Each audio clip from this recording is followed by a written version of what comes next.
Bom dia, meus amores. Iniciaremos agora a nossa aula de Geografia.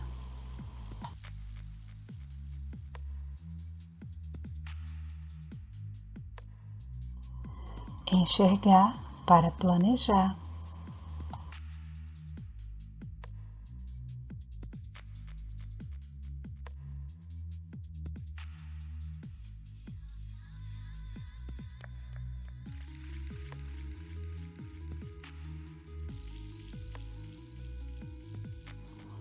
Planejamento urbano. Muitas cidades crescem de maneira espontânea e rápida, causando graves problemas urbanos. Por isso, profissionais que trabalham ligados ao planejamento urbano, os urbanistas, defendem alguns procedimentos, a fim de que alcance o objetivo ideal de promover qualidade de vida para todos os habitantes, tanto do centro quanto da periferia, e o crescimento das cidades sejam saudável. Assista agora a um vídeo sobre a cidade, cidadão, lógico, sobre o planejamento.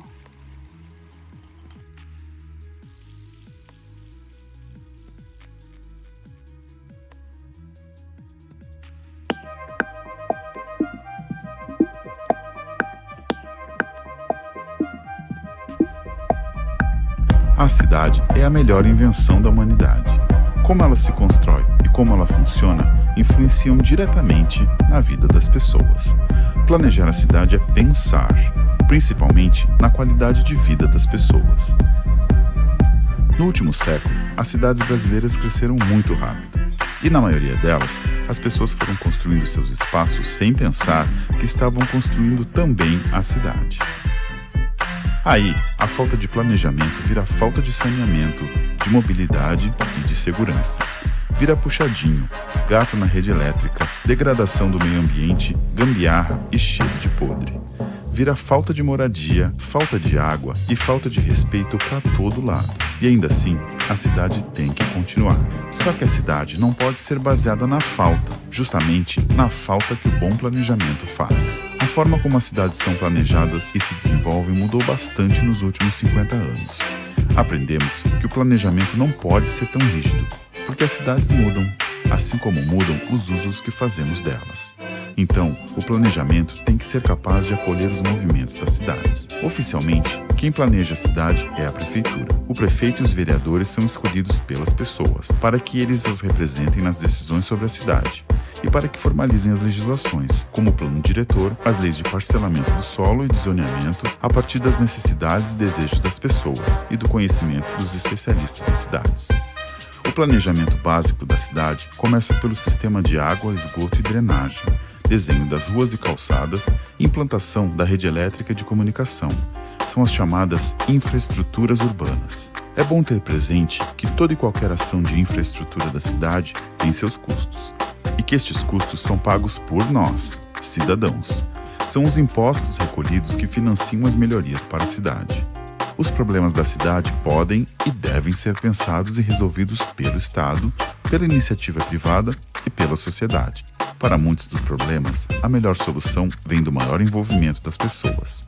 A cidade deve ter como base o bom planejamento e a eficiência de execução, e precisa do engajamento do cidadão.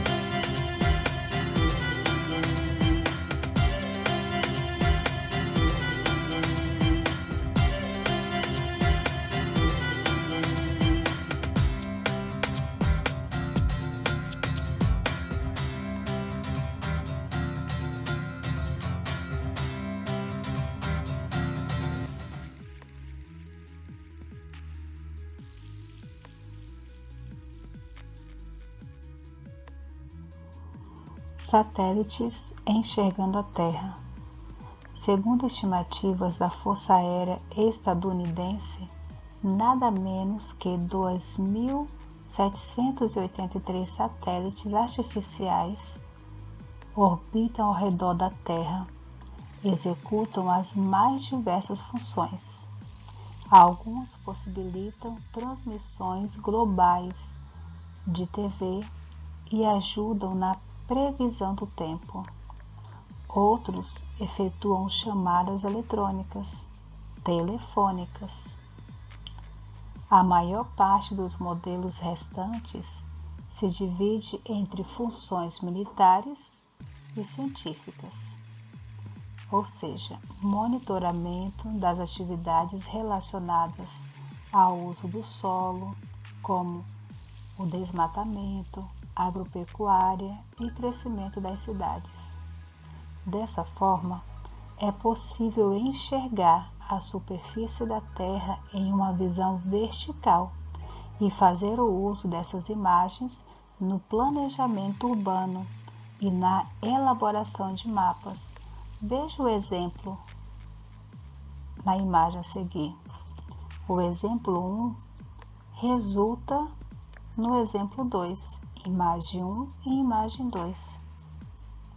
A imagem 2 é uma imagem mais detalhada da superfície, mostrando especificamente quadras e ruas de Brasília, em formato de uma planta, isso mesmo. A imagem 2 nós chamamos de uma planta desta região de Brasília.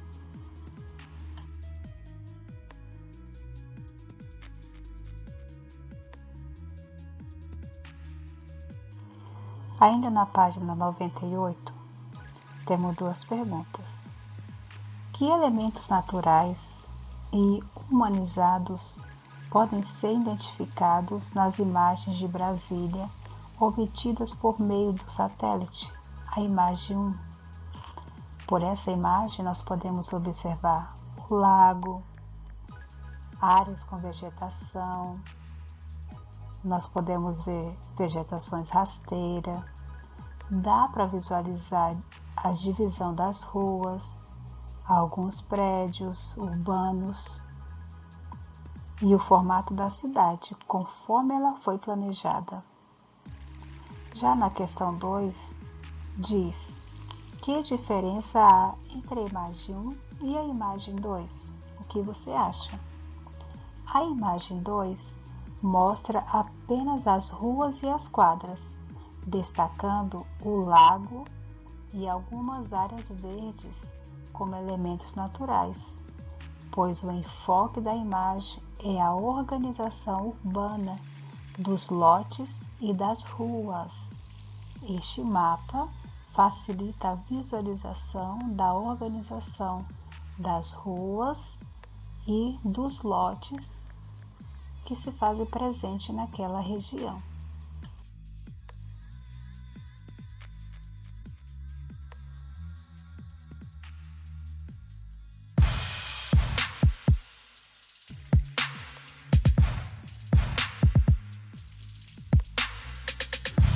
Quando se fala em espaço público, a grande maioria de nós pensa direto em praças e parques. Mas e as ruas? As ruas ocupam a maior parte do espaço das nossas cidades. São, em essência, o nosso espaço público mais importante. As ruas nos aproximam dos lugares e das pessoas, nos abrem novos caminhos e oportunidades o tempo todo. Basta colocarmos o pé para fora de casa. São as ruas que asseguram aquele famoso direito que todo cidadão tem, o direito de ir e vir com segurança. Só que hoje vivemos uma terrível inversão. As ruas são projetadas para os carros e não para as pessoas. O desenho de uma rua parte do cálculo de quantos veículos passaram nela, e o que sobrar então será o lugar do pedestre. Você já reparou que até a iluminação da rua é para quem está dentro de um carro e não para quem está caminhando na calçada? Ruas são mais do que lugares para caminhar e dirigir. As ruas mostram a alma das cidades e fazem com que elas funcionem. Enquanto que por cima das ruas passa todo tipo de gente, por baixo passam fios, tubos, canais e ligações que distribuem energia, água, gás e serviços de comunicação para a cidade. Em muitas cidades, por baixo, também passam os rios e são construídos abrigos, estacionamentos e passagens subterrâneas. As cidades ficam muito mais bonitas quando a fiação elétrica e de comunicação também passam por baixo das ruas. O meio-fio ou cordão da calçada não serve apenas para separar a calçada da via dos carros. Serve também para drenar as águas das chuvas e evitar que as calçadas sejam inundadas. O certo é que nas ruas, acima de tudo, devem estar as pessoas. É o lugar onde elas se deslocam, se encontram, convivem e se manifestam. As ruas nos dão endereços de vizinhos e fazem com que nos sintamos seguros na cidade. As ruas podem e devem mudar, como mudam as cidades e as pessoas. Nossas cidades precisam voltar a priorizar as pessoas e a mobilidade sustentável. O que há 50 anos nem fazia parte do planejamento de uma cidade, hoje é urgente. Somos fundamentais para essa retomada. Cabe a nós lutar por um novo jeito de fazer e de viver as ruas das nossas cidades.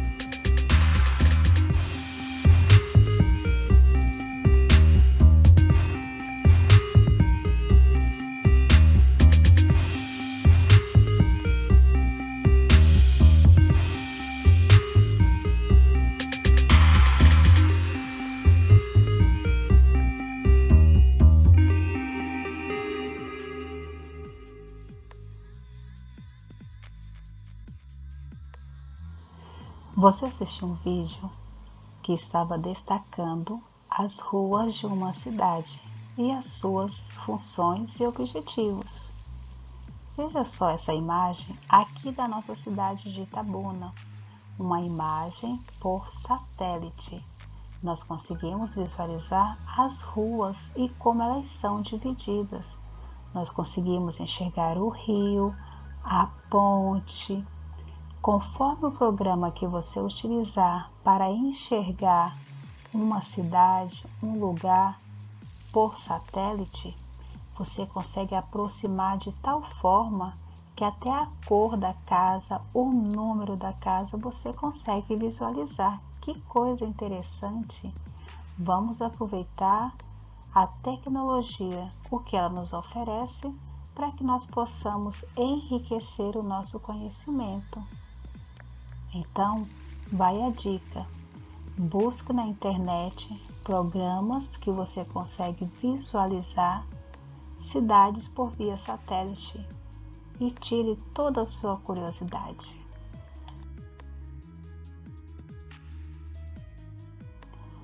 Saúde e educação é direito de todo cidadão. Boas condições de vida estão relacionadas às paisagens e também à saúde e à educação proporcionadas aos cidadãos. Por serem consideradas necessidades básicas, são garantidas pela Constituição. Lembre-se que em 1988 o governo brasileiro criou o Sistema Único de Saúde, o tão conhecido SUS, com a finalidade de atender gratuitamente a população em suas necessidades de saúde, como consultas, exames, internações e tratamentos. O governo federal, os estados e os municípios atuam juntos nesse atendimento.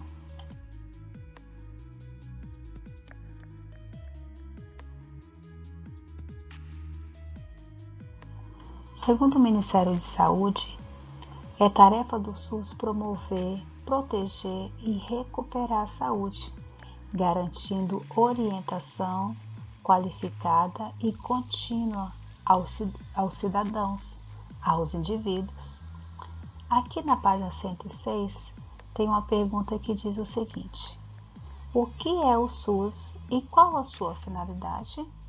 Como nós já vimos, o SUS tem a finalidade de atender gratuitamente a população em suas necessidades de saúde. O SUS é o quê?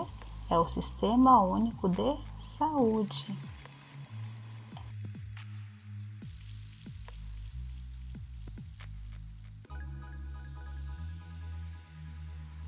Página 107. Que locais de atendimento à saúde fazem parte do SUS? Bom, os centros e postos de saúde, hospitais, laboratórios, hemocentros, bancos de sangue e instituto de pesquisa sobre doenças e medicamentos. A questão 3 pergunta: a quem é destinado o sistema do SUS, o serviço do SUS, a todas as pessoas. Todo cidadão tem direito, até mesmo as pessoas que têm condições de pagar exames, cirurgias e tratamentos particulares, têm direito de usar o Sistema Único de Saúde. Questão 4. Como são pagos os serviços do SUS? Eles são gratuitos à população, porém, os cidadãos os mantêm por meio de impostos. Os nossos impostos os mantêm. Então, quando você compra qualquer objeto, tem uma porcentagem X de imposto naquele objeto que você comprou. Por isso, o Sistema Único de Saúde é direito de todo cidadão. Neste momento, você vai assistir um vídeo explicando um pouco mais sobre o SUS para ampliar os seus conhecimentos.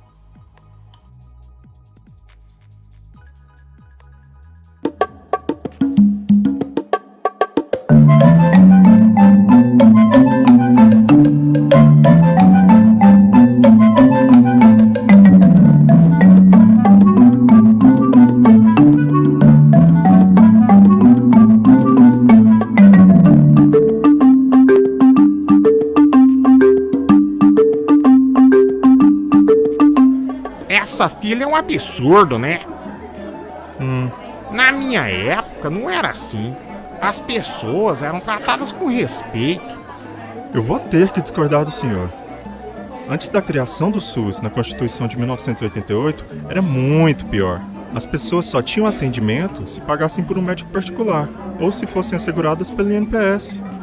As mais carentes e os trabalhadores sem carteira assinada não tinham direito a nenhum tipo de tratamento. Mas com o SUS não é a mesma coisa? Com o SUS é um pouco diferente. O senhor sabia que todo mundo usa o SUS? Ah, isso não mesmo. E esses políticos cheios da grana não enfrentam essas filas. Eu vou explicar. O SUS não se resume às filas dos postinhos e unidades de saúde. Na verdade, o SUS tem seu ponto forte na prevenção das doenças. O senhor sabia que a vigilância sanitária que garante a qualidade dos produtos nos supermercados, farmácias, lanchonetes é coordenada pelo SUS? Esse é um serviço que ajuda a prevenir várias doenças. Outra área de atuação do SUS é por meio do controle de epidemias, nas campanhas de vacinação. O SUS também faz o controle de pragas, insetos e animais nocivos ao ser humano. O SUS ainda promove a pesquisa de novos tratamentos, procedimentos e medicamentos. Outra área de atuação do SUS é nas campanhas para doação de sangue, órgãos, campanhas antitabagismo, transplantes. Uai, senhor. Então tá por toda parte. Não é só fila, mas tem a tal da prevenção, da educação. Não sabia disso. Mas se bem que as filas podiam ser menor, né? O maior problema do SUS está longe de ser as filas. Falta melhor distribuição de verbas para as diversas áreas cobertas por ele. Na Inglaterra e em vários países da Europa, tanto ricos como pobres utilizam o sistema de saúde pública. Sabia que até o príncipe nasceu em hospital público? Se aqui fosse assim, eu tenho certeza que ia melhorar. Precisamos entender que o SUS é de todos nós. Pagamos impostos e temos direito a serviços de qualidade. Temos que nos mobilizar e reivindicar de forma séria a melhoria dos serviços prestados pelo SUS, tanto do governo quanto dos profissionais ligados ao SUS. O senhor já ouviu falar dos conselhos de saúde? Todo município brasileiro tem esse órgão, mas pouca gente conhece. As ouvidorias de saúde e promotorias públicas também dão apoio para fiscalizar e até exigir nossos direitos. Próximo. Ó, senhor, não é de ver que chegou a minha vez? Até mais, hein? Prometo que agora eu vou prestar mais atenção no trabalho do SUS.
Foi muito bom nos aprofundar nesse assunto. Que Deus te abençoe. Que você tenha um ótimo dia, bons estudos e um beijo no seu coração. Até a próxima aula!